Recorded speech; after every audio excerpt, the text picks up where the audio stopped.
And our first guest this week's joining me in studio, Mr. Brian Altunian, Chief Operating Officer of Platinum Studios, stock symbols PDOS. Brian, good to see you again. Thank you, Don. Brian, we're reinitiating coverage of the company this week, and I'm very happy about that because it's just been marvelous watching what I'm referring to as a meteoric rise of your company's footprint here in Hollywood. Right. Over the last 12 months. So it's going to be fun to watch what goes on in the next 12 months. And I've got a surprise for you later in the show. Okay. But what I'd like to do first, you know, there are people who are watching our program for the first time. We're on a couple of brand new networks in addition to our distribution. Tell us again what the company does. Great. Well, Platinum Studios is an entertainment company with a very large library of comic book and graphic novel material, which we produce, we adapt, you know, we develop, we create for all kinds of film, all kinds of entertainment products, film, television, online, digital, mobile, and right now in Hollywood, you know, the appetite for comic book-based material is probably at an all-time high. Well, you're absolutely right. If we go back in the last, I'll say even 10 or 15 years, and I think where the blockbusters really kicked in, starting with the Superman, Chris Reeve movies, and it moved on to the Batman movies, Right. where Jack Nicholson was a Joker, which was a huge name to bring into that kind of a venue.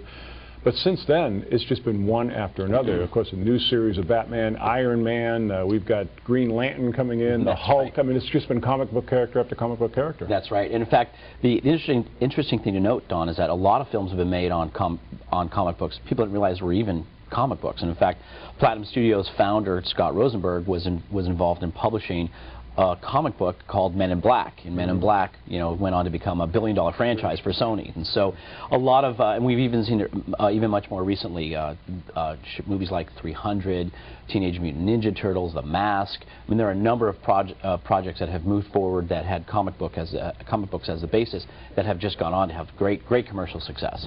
Now, of course, one of the characters that you control is something called Dylan Dog. That's right. And you were recently, this past summer, late spring, early summer, in New Orleans shooting a feature film, Dead of Night, I think it's called. That's right. And we're, what, weeks, months away from beginning maybe to start seeing some trailers for this, right? That's right, and I'm glad that you bring that up because, you know, again, in the early days of Platinum Studios, the company was really focused on licensing this material out for others to produce. And as you said, we've had this sort of meteoric rise in our footprint in Hollywood because we've actually taken on the production mantle as well. So Dylan Dog is Dylan Dog is an Italian comic series that's been around for over 20 years in Italy. And to give you an idea of how popular it is in Italy, although unknown here in the U.S., a top comic in the U.S. sells about 100 to 125,000 units a month. So, you know, a big Spider-Man release, I mean, it was 100 to 150, maybe 150,000. Okay. In Italy alone, Dylan Dog sells 900,000 units a month. Wow. Very, very popular character. Just in Italy. So it's got a very large footprint in Europe, and so we've taken that care. We have control over the movie, obviously the movie rights for all the characters in the Dylan Dog series. We actually took on the production mantle, produced Dead of Night, which is based on the comic book Dylan Dog, set it in New Orleans, and went through that production process, and we got financing for that independently, by the way, not with the studio financing. So getting independent financing at a time when tough economic times was a huge milestone for us to achieve. We produced the film on time, under budget, believe it or not, and it's now in post-production. We had our first screening in front of a live audience. A test screening, and so far the response has been phenomenal. We're very excited about it. Putting music and effects into it, we're really about a couple months away from actually having a product ready to get out there in distribution. That's just exciting. Now, very exciting. You've got another project now that's getting close to being underway. It's called Cowboys and Aliens. Tell us about that. Right. Well, Cowboys and Aliens was actually the first graphic novel that Platinum published with its own publishing label back in 2006. And when that came out, it's actually the #1 most ordered graphic novel of the year for 2006, and it got the attention of the studios. And we at one point had a bidding war between Universal and DreamWorks, and actually they decided to come together. And the people involved in Cowboys and Aliens it's a kind of the A-list of Hollywood talent. Is Steven Spielberg executive producing, Ron Howard and Brian Grazer from Imagine Entertainment are involved, Universal is involved with DreamWorks, Paramount has an option to come in and do some of the financing. Robert Downey Jr. is still, you know, rumored to be attached as our lead, and then most recently Jon Favreau which is a great combination because the two of them are the lead creative folks behind Iron Man. Jon Favreau now slated to direct. And the production team that's taken the helm and have taken over the script that was written by the original Iron Man writers. Wow. The group is Kurtzman and Orci and now Damon Lindelof. So we've got people, I mean, those guys did Star Trek and Transformers. You've got this is a huge, huge, huge opportunity ahead of us. Once again, we're talking with Platinum Studios, stock symbols PDOS. For more information, please give us a call toll free from anywhere in the world, 888-259-4449. Now, I promised you I had a surprise for you. Yeah. One of our cameramen here on Money TV, a gentleman's name is Michael Grugel. He's a member of the trade unions, and he told me the other day, hey, I saw Cowboys and Aliens come up. They're getting ready to crew up for this. And so we went ahead and got this notification. Let's put that on screen right now. And what we're taking a look at here is the actual information. And there it is, Cowboys and Aliens. And there you are, right at the top, Platinum Studios. Fantastic. And then we've got Imagine Entertainment, DreamWorks. Then we go to the right and we see the list of names involved. Yep. And Brian Grazer, Ron Howard. There it is. Scroll a little bit further down and there's Robert Downey Jr. Yep. So you talk about rumor, there it is in print. There it is. And this, if you notice on that, there it says the project is very active. So I thought you'd get a kick out of that. That's huge. That's confirmation that what we've been hearing from our partners over at DreamWorks is that this thing is moving forward. The fact that the trade unions are starting to track that means that we could be looking at active crewing up and moving into pre-production very shortly. Well, if they're looking for crew, I would think at some point in time they're going to turn a camera on and build a set. And for us at Platinum, what that represents is besides obviously huge awareness for one of our properties, the fact that we've got major studios involved.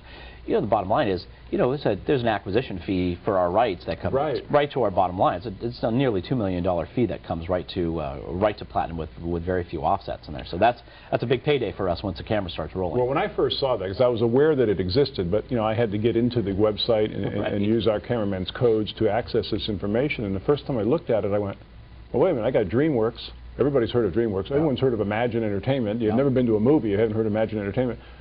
Platinum Studios is the top of the list from this website, so that got to make you feel pretty good. It is, as we've joked about in the past, it gets our phones answered, and it shows. I mean, I will say this, the key here is, Disney just acquired Marvel for $4 billion.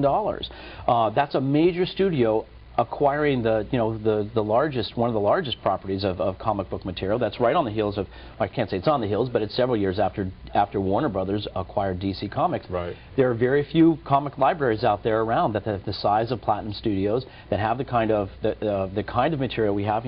Keep in mind, Marvel and DC, very superhero oriented. Our Cowboys and Aliens, that's not superhero. No. Our genres, we run the gamut. We've got thriller, action, adventure, science fiction, horror, some superheroes as well, family, children's, romance.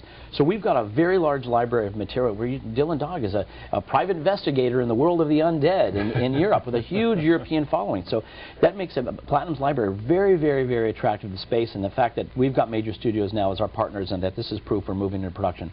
That's a huge sign of us moving forward. And as you said, from where we started a year ago to where we are today, and again, I know everybody comes in and says that their company is undervalued, but the fact that Marvel was acquired for $4 billion, we've got a library of equal size from the perspective of the number of characters. Platinum Studios is a tremendous opportunity for folks. And the thing is, too, I mean, someone will say, well, Marvel and Platinum Studios, how do you compare those two, those catalogs? But I mean, movies are now starting to be made of the characters in your catalog, and that is only going to increase the value, notoriety, and I want to say attention being paid to your catalog. That's right. And I will say this. We've had, over the course of the last 2 years, Don, we've had 2 different valuations done on our library, both of which have come in at a conservative estimate of $150 million. And that's net present value of, of revenues and projections over the next 10 years on our library. And just to let you know, the last one was done last year. We're ahead of schedule from where that valuation was developed. So taking everything into consideration, at a $150 million valuation, which again is a fraction of what Marvel was just acquired for, Platinum presents a tremendous value opportunity. Okay, so Brian, right now, after you just made that statement, we've got members of our audience saying, okay, so what if Sony calls tomorrow afternoon and says, Mr. Rosenberg, Mr. Altunian, $700 million. I mean, yeah, are you folks in the mode where you would say, no, we're going to remain independent, we're going to beat this, we're going to get to that $4 billion valuation, or $2 billion, or, do you concern yourself on a, semi-weekly basis with that kind of phone call?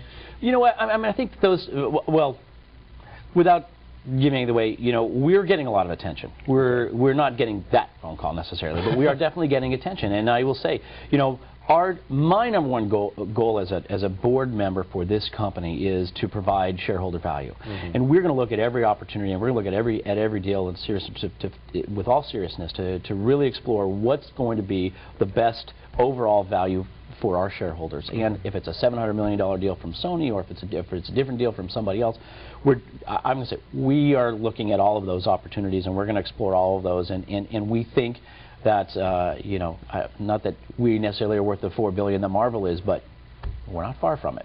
Okay. Once again, Platinum Studios, stock symbol PDOS, our toll-free number from anywhere in the world, 888-259-4449. Brian, always a pleasure. Thank you, Don.